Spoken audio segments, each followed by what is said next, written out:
ఈ press meet పెట్టింది only కాపు కులస్తుల కోసం, కాపు సోదరులకి, కాపు సోదరీమణులకి వాళ్ళు ఎంత మోసగింపబడుతున్నారో, ఎంత దగా పడుతున్నారో, ఎంతమంది రాజకీయంగా కాపు సోదరులని ముంచివేశారో, అవమానించారో, దూరంగా పడేశారో, ఎందుకు ఆ కులానికి ముఖ్యమంత్రి పదవి రావడం లేదు అని అనుకుంటే నేనున్నా మీ ముందుకు వచ్చానని చెప్పి మళ్ళీ మోసం చేస్తున్న రాజకీయ నాయకులు, మోసపోతున్న కాపు సోదరుల గురించి నేను మాట్లాడుతున్నా.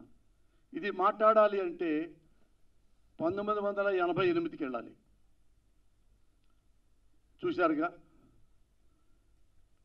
వంగవీటి మోహన రంగ అప్పట్లో ఎమ్మెల్యే, కాపుల ఆశాజ్యోతి, మాలాంటి వాళ్ళందరికీ పెద్ద హీరో. ఎన్టీఆర్ కంటే, నాగేశ్వరరావు గారి కంటే, అందరికంటే మాకు ఆయనకి దైవంగా భావించేవాళ్ళం స్టూడెంట్ లీడర్స్గా మేము ఉన్నప్పుడు. అతన్ని ఎలా చంపారో ఈ పోస్టర్లో నేను చెప్పదలుచుకున్నా.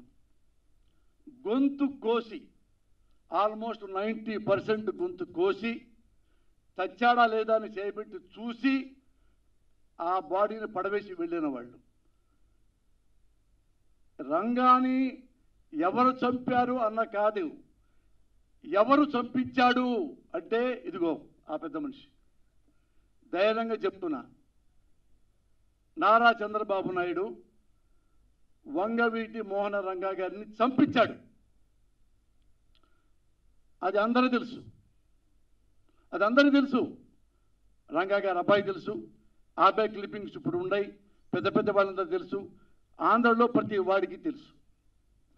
1988లో ఆయన ఎమ్మెల్యేగా ఉన్నప్పుడు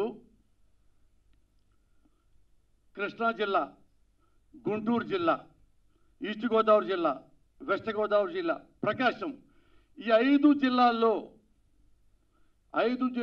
దగ్గర దగ్గర 60 నుంచి 70 ఎమ్మెల్యే సీట్లు ఉంటే ఆ 5 జిల్లాలకి ఈ 60-70 ఎమ్మెల్యేలకు ఈ రంగా గారే ప్రభావితం చేసేవాళ్ళు. ఆ 5 జిల్లాల్లో ఎన్టీ రామారావు కంటే మహా గొప్ప నాయకుడు రంగా గారు.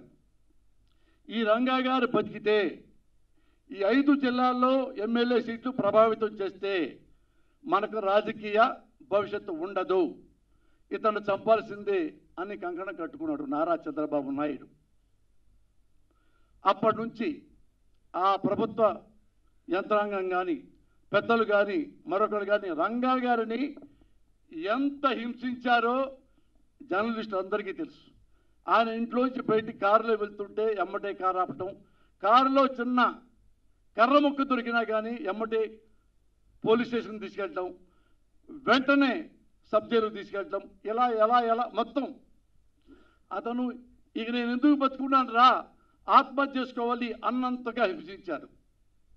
ఒక స్టేజ్లో తెలిసిపోయింది రంగా గారికి, నన్ను డెఫినెట్గా చంపేస్తారు. ఆయన రెస్పెక్ట్గా ఎన్టీ రామారావు గారికి లెటర్ రాశాడు. ముఖ్యమంత్రి రామారావు గారు, ముఖ్యమంత్రి గారు నాకు ప్రాణ భయం ఉంది, నన్ను చంపడానికి ప్రయత్నిస్తున్నారు, అది మీకు తెలుసు, నాకు రక్షణ కల్పించండి, నాకు సెక్యూరిటీ ఇవ్వండి. ఇది తెలిసిన చంద్రబాబు నాయుడు రామారావు గారి ద్వారా రంగాకి సెక్యూరిటీ ఇప్పించడానికి ఇష్టపడక దాన్ని పక్కన పడేశాడు. కొన్నాళ్ళు చూశాడు, మళ్ళీ లెటర్ రాశాడు హోమ్ మినిస్టర్కి, ఎవరు, కోడెల శివప్రసాద్ గారికి.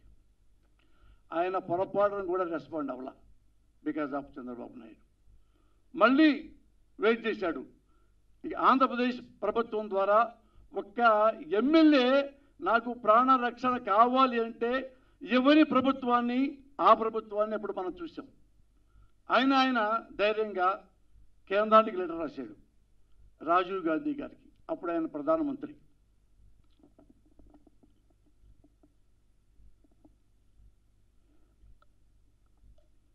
ఆయన ప్రధాని రాజీవ్ గాంధీ గారు పాప జెంట్లమన్ వెంటనే స్పందించాడు. అప్పుడు కేంద్ర మంత్రి శివశంకర్ గారు ఆయన వెంటనే విజయవాడ పిలిపించాడు. ఎందుకు, ఏమైంది, మన ఎమ్మెల్యేకి ఆ రంగా గారికి వెంటనే వెళ్ళండి, అన్నీ చూడండి అంటే ఆయన ఢిల్లీ నుంచి శివశంకర్ గారు విజయవాడ వచ్చారు, రంగా గారిని కలిశారు, భరోసా ఇచ్చారు. మేమున్నాం, పార్టీ ఉంది, ప్రభుత్వం ఉంది, కేంద్రం ఉంది, నేను చూస్తా 24 గంటల్లో అని 24 గంటల్లో వెళ్ళే పరిస్థితులు ఉంటే ఈ తెలిసిన చంద్రబాబు ఇంటెలిజెన్స్ ద్వారా వీడు బతుకుంటే మనకి రాజకీయ భవిష్యత్తు లేదు. అదే రోజు రోడ్డు మీద నరికి చంపించాడు చంద్రబాబు నాయుడు రంగా గారిని. ఆ రోజుల్లో కాపుల్లో ఏ ఒక్క మనిషి కూడా కన్నీళ్లు పెట్టని వాళ్ళు లేడు, ప్రజల్లో ఏ ఒక్కరు కూడా అన్నం ముట్టిన వాళ్ళు లేరు. అంతగా ప్రేమించేవాళ్ళు అప్పట్లో రంగా గారిని. ఎలా చంపారంటే అల్లూరి సీతారామరాజును ఎలా పిరికి పందల్లా చంపారో అలా చంపారు. అది 87, 88 నేపథ్యం. ఇప్పుడు ఈ కాపు సోదరులు అనుకునే వాళ్ళంటే ఇప్పుడు కూడా మా రంగన్న ఉంటే ఇప్పుడు 100% ముఖ్యమంత్రి అయ్యేవాడు అని అనుకుంటున్న తరుణంలో ఓ తెరపైకి పవన్ కళ్యాణ్ వచ్చాడు. నేనున్నాను అన్నాడు. కాపు సోదరుల దగ్గరికి వెళ్ళాడు. నేను పార్టీ పెట్టాను అన్నాడు. నేను ముఖ్యమంత్రిని అవుతాను అన్నాడు. మీ అందరూ నాకు అండగా ఉంటే అన్నాడు. అని చంద్రబాబు నాయుడిని, బాలకృష్ణని, నారా లోకేష్ బాబుని, పవన్ కళ్యాణ్ తిట్టులు లేవు, పచ్చి బూతులు తిట్టాడు చంద్రబాబుని. నారా లోకేష్ అయితే మీకు చెప్పకల్లా, బాలకృష్ణ అయితే మీకు చెప్పకల్లా ఘోరంగా తిట్టాడు. కాపు సోదరులు నమ్మారు, క్లాప్స్ కొట్టారు. మీరంతా యూనిట్గా ఉండండి, నేను ముఖ్యమంత్రిని అవుతాను ఈలలు వేశారు. చాలా సంతోషపడ్డాడు. పోనీలే రంగా గారు పోయారు, రంగా అంత కాకపోయినా ఈయన కూడా మనకు అండగా ఉంటాడు అని ఆశపడి వాళ్ళందరూ యూనిట్గా ఉంటే ఈయన వారాహి కూడా కొనుక్కొచ్చాడు. వారాహి మీద దిగాడు, అందరితో ఉన్నారు, విధులు చేస్తున్నారు. మళ్ళీ మీరందరూ యూనిటీగా ఉండండి, మన కాపులందరూ ఉంటాం సార్ మీకోసమే, నా కోసం కాదు, చంద్రబాబు కోసం. నాకు ముఖ్యమంత్రి అయ్యేంత సీను లేదు. కమ్మ నాయకుడు చంద్రబాబునే మన ముఖ్యమంత్రిని చేయాలి. కాపుల మనోభావాలు ఎలా ఉంటాయి మీరు ఒకసారి క్వశ్చన్ చేయండి సార్. నేను ఎందుకు ఈ మాట్లాడుతున్నానంటే నేను ఏదో జగన్ గారి సపోర్ట్ చేస్తానని ఇంకోళ్ళు సపోర్ట్ చేయరని కాదు. నేను ఓటర్ని, నేను సామాజికంలో ఒకరిని, ఒక పౌరుడిని. భారతదేశంలో ఒక రాజకీయ నాయకుడు ఒక పార్టీ పెట్టి నేను చేస్తానంటే ఆలకిస్తా. ఇప్పుడు మోడీని నేను బీజేపీ వాడిని కాదు. మోడీని ఎందుకు ఇష్టపడతాను? ఆనెస్ట్ ఫెలో కాబట్టి, టాలెస్ట్ ఫెలో కాబట్టి. కేసీఆర్ ఎందుకు పడ్డాను? అతను తెలంగాణ తెచ్చాడు కాబట్టి, తెలంగాణ తేటంలో ముఖ్యుడు కాబట్టి. నాకు పర్సనల్గా నాకేం ఉండవు. ఎందుకు జగన్ గారిని సపోర్ట్ చేస్తానంటే ఒక ఓటర్గా నేను ఎప్పుడు ఏ పార్టీలో సభ్యుడిని కాదు ఈ రోజు వరకు. For your candy permission. ఎందుకు ఉన్నాళ్లలో ఈయన బెస్ట్. 13 ఏళ్ళు చూస్తున్నా, 14 ఏళ్ళు నుంచి జగన్ గారిని. ఉన్నాళ్లలో బెస్ట్, అందుకే ఆయనకి సపోర్ట్ చేస్తున్నాం. అలాగే ఈ పవన్ కళ్యాణ్ కూడా అలాగే ప్రజల కోసం, ముఖ్యంగా కాపుల కోసం అండగా ఉంటాడనుకున్నా. ఏ రోజైతే రోడ్డు మీదకి వచ్చి ఎవరైతే ఏ చంద్రబాబుని బూతులు తిట్టాడో అదే చంద్రబాబుని దేవుడని, కమ్మ కులస్తుడు, అతనికే ముఖ్యమంత్రి అర్హత ఉంది, ఆయనకే ఓట్లేని మన కాపులంతా. ఎందుకు వేయాలి మొత్తం కాపులంతా? రంగా గారిని చంపించినందుక? అవినీతిపరుడైనందుక? దేనికో చెప్పండి అంటే అడగొద్దు, సలహాలు అడగొద్దు ఉన్నాను. సలహాలు అడిగారంటే, నాతో ఇట్లా ప్రశ్నించారంటే మీరు వైసీపీ గూఢాచారని అని అనుకోవాల్సి వస్తుంది అని ఒక మాట మాట్లాడతాడు. వాళ్ళు అన్నారు, ఏమండి అతను పబ్లిక్గా మన రంగన్నను ముక్కలుగా చెప్పేస్తే అతనికి ఎలా మేము ఓటేస్తాం? ఆయనకే ఓటేయాలి. రంగాన్ని చంపినా సరే ఆయనకే ఓటేయాలి, కమ్మడికే ఓటేయాలి, కమ్మడే ముఖ్యమంత్రి కావాలి. మరి మా కాపుల్లో లేదా ముఖ్యమంత్రి అయ్యేవాళ్ళు?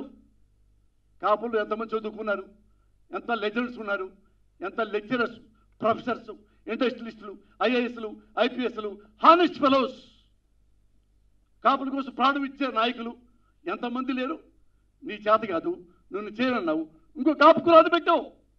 ఇంకో కాపు సోదరుని పెట్టు ముఖ్యమంత్రి క్యాండిడేట్గా. నువ్వు చంద్రబాబుకు తిట్టి అప్పుడు క్లాప్స్ కొట్టించి నువ్వేమన్నా చంద్రబాబు క్లాప్స్ కొట్టమంటావు? ఏమండి రంగా మీకు కాపరేటివ్ ఫీలింగ్ లేదా? ఉందని చెప్పారు, మేము అనుకున్నాం.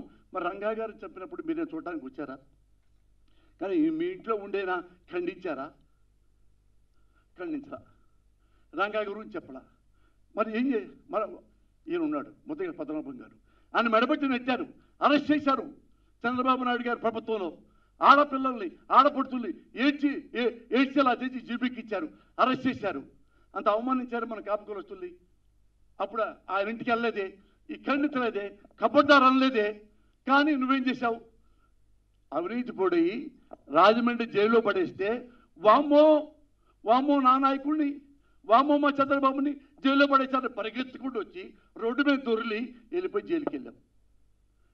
కుడి చేతుల్లోనే ఉన్న లోకేష్ని పెట్టుకున్నావు, ఈ ఎడం చేతుల్లోనేమన్నా బాలకృష్ణని పెట్టుకున్నావు, వెనక నీ మనసులోనేమన్నా మనోహర్ని పెట్టుకున్నావు, నీ గుండెలు ఏమన్నా చంద్రబాబుని పెట్టుకున్నావు. అక్కడ జైల్లోకి వచ్చి అంత బిల్డప్గా మాట్లాడి ఆయన లేకపోతే నేను బతకలేను చంద్రబాబు లేకపోతే అన్నవాడివి కాపులు ఎందుకు రెచ్చగొట్టావు? ఎందుకు దుర్మార్గంగా మళ్ళా వచ్చిచ్చావు? మరి ఇంతమంది పోనీ నేను ఎలక్షన్లు వచ్చినప్పుడు చిరంజీవి గారు పార్టీ పెట్టినప్పుడు నేను ఓటేయడానికి అడిగితే చలరూరుపేటలో ఒక అమ్మ నాకు ఓటేవంటే వద్దు పోస్తానికి ఇష్టపడలే.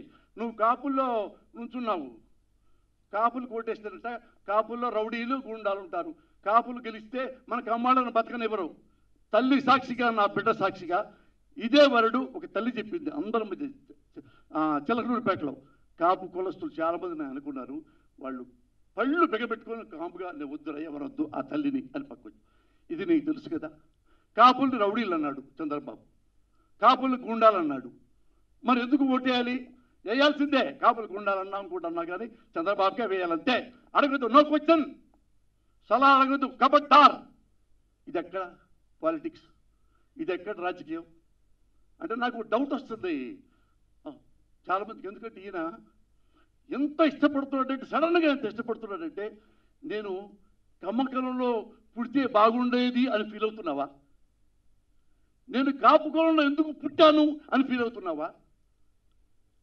ఎందుకు నువ్వు కాపులు పనికిరారు ముఖ్యమంత్రికి, చంద్రబాబే పనికొస్తాడు, రంగాన్ని చంపిన వాడే ముఖ్యమంత్రి అయితే బాగుంటుంది, ముద్రగడ పద్మనాభం అని అవమానించినా సరే ఆ కమ్మ కులస్తుడు కమ్మ నాయకుడు చంద్రబాబే అర్హుడు ముఖ్యమంత్రి.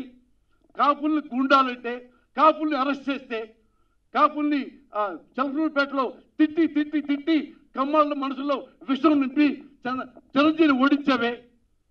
ఎలా నువ్వు మీ అన్నయ్యని తిట్టిన వాడే మళ్ళీ నాయకుడు, ఆ చంద్రబాబు నాయుడే, అతనే మళ్ళీ ముఖ్యమంత్రి అవ్వాలి. ఇంకెవరికి?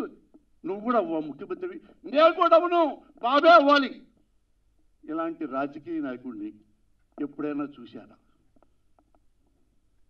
నేను అందుకే కాపు కులస్తున్నట్టు అడుగుతున్నా సార్, మీరు ఎంతమంది రంగాన్ని చూశారో నాకు తెలియదు.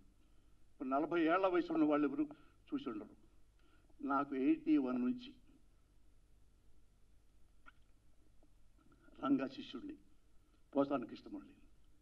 నన్ను నాగార్జున యూనివర్సిటీలో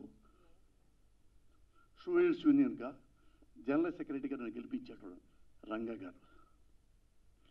అప్పుడు విజయవాడ ఊరంతా ఊరేగించాడు రంగా గారు నన్ను, కమ్మవాడిని. మా కమ్మవాళ్ళు అన్నారు, రే నువ్వు వాడికి వెళ్తున్నా విజయవాడలో, ఆయన నేను యూఏ పార్టీలో ఉండమంటాడు, ఆయన అందులో చేర్చుకుంటాడు. రంగా ఆ టైపు కాదురా, మన కాపే, మన కమ్మే, మన పడపోవచ్చు. నాకు ఇష్టం. వెళ్ళాను, బత్తు తిప్పాడు, నాకు అన్నం పెట్టించాడు, నా పక్కన కుర్రాళ్ళకి అన్నం పెట్టించారు. నన్ను అడగల మన పార్టీలో చేరారు, యుఎస్లో కాదు. అంత గొప్ప రంగా నాకు బాగా తెలుసు. ఆయన అంటే నాకు ప్రాణం. మా కుటుంబ సభ్యులు ఎందుకు చెప్తున్నానంటే, నా భార్య తమ్ముడు పెళ్ళైతే పెళ్లి కార్డు కోసం రంగా గారింటికి వెళ్ళింది నా భార్య తమ్ముడు. రంగా గారు ఎంతో ఆప్యాయతం, రతన్ కుమారి ఇదిగో చావా అమ్మాయి వచ్చింది, చావా గారి అమ్మాయి వచ్చింది, అంతా బిడ్డల్లా చూశారు నన్ను, మా కుటుంబ సభ్యుల్ని.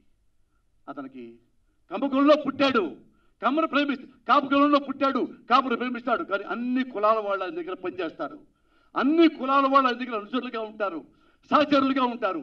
కొంతమంది చంద్రబాబు దగ్గర అనుచరులు ఉంటారు, డబ్బులు ఇచ్చే పనిచేసేవాళ్ళు. ఈయన దగ్గర సహచరులు ఉంటారు, ప్రాణం ఇచ్చేవాళ్ళు. That is Ranga. అలా రంగాన్ని మీరు నిజంగా ప్రేమిస్తే ఏ ఒక్క కాపు సోదరుడైనా, ఏ ఒక్క కాపు సోదరి అయినా సరే చంద్రబాబు అనేవాడికి ఓటు వేయకండి, టీడీపీకి ఓటు వేయకండి, సైకిల్ గుర్తుకు ఓటు వేయకండి. ఎవరైనా ఈ పవన్ కళ్యాణ్ మాటలు నమ్మి మీరు ఒక్క ఓటైనా సైకిల్కి వేస్తే స్వర్గంలో ఉన్న రంగా గారికి ఆత్మ క్షోభిస్తుంది. మీరు ఆ ఓటు వెయ్యకపోవటమే రంగా గారికి ఇచ్చే గొప్ప నివాళి. జోహార్ రంగా. Thank you.